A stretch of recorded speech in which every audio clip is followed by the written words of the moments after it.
Over 20 million Americans suffer from Alzheimer's disease today. Research shows that early stages of the disease manifest at-risk adults in the 55 to 65 age range, getting progressively worse as the patient ages. Memory loss or simple forgetfulness is not uncommon. However, it is important to learn the early signs of the disease. Our senior style contributor, Gale Morgan from Splendido, is here. Now, forgetfulness is something that happens to all of us, and I know I've heard a lot of people say, oh, I hope I'm not getting Alzheimer's. How do you know what is normal forgetfulness and the beginnings of Alzheimer's? Really, normal forgetfulness as we age could be forgetting where you placed your keys. Forgetting a distant, it's Thanksgiving and you see the third cousin that you haven't seen in 10 years, forgetting his name. That's normal forgetfulness.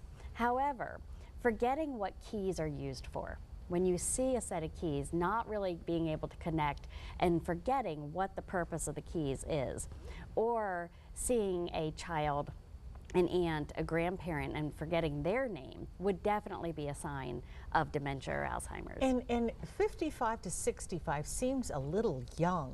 Yeah. I mean, I once had a neurologist tell me that if I lived old enough, meaning over the age of 90, I would probably have dementia as well, Alzheimer's. Is 55 to 65 early? It's definitely a sign of those that are at risk. So those that have a relative that had Alzheimer's at an early disease or have some sort of indication that they would be at risk. You're absolutely right. The longer you live, the greater your likelihood of actually getting Alzheimer's is.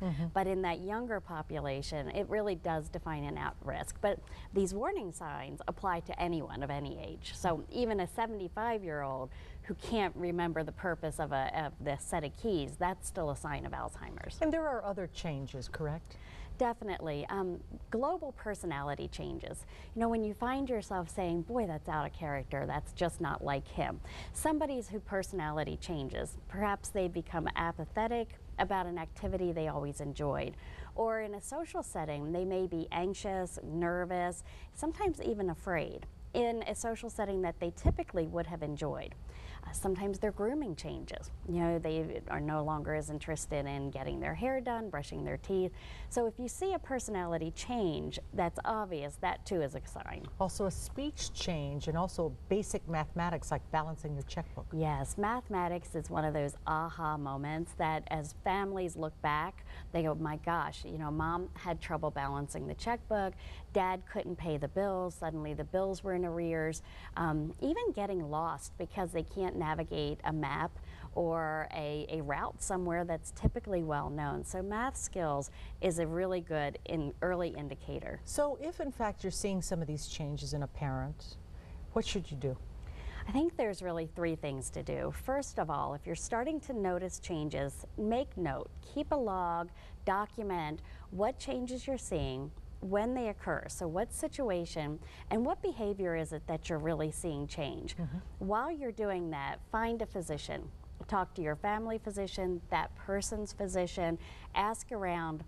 You may want a geriatrician who specializes in seniors. You may want a neurologist. Find a physician. Also, while you're waiting for that appointment, there's even some online screening tools that perhaps will help you think through and identify symptoms that you're seeing. So when you actually get that appointment with the physician, you have a log of behavior changes, you have talking points from the screening tool, and you're well educated to go in there and to help the physician with the diagnosis. All right, thank you so much. Good advice. Thank you. Starting our consumer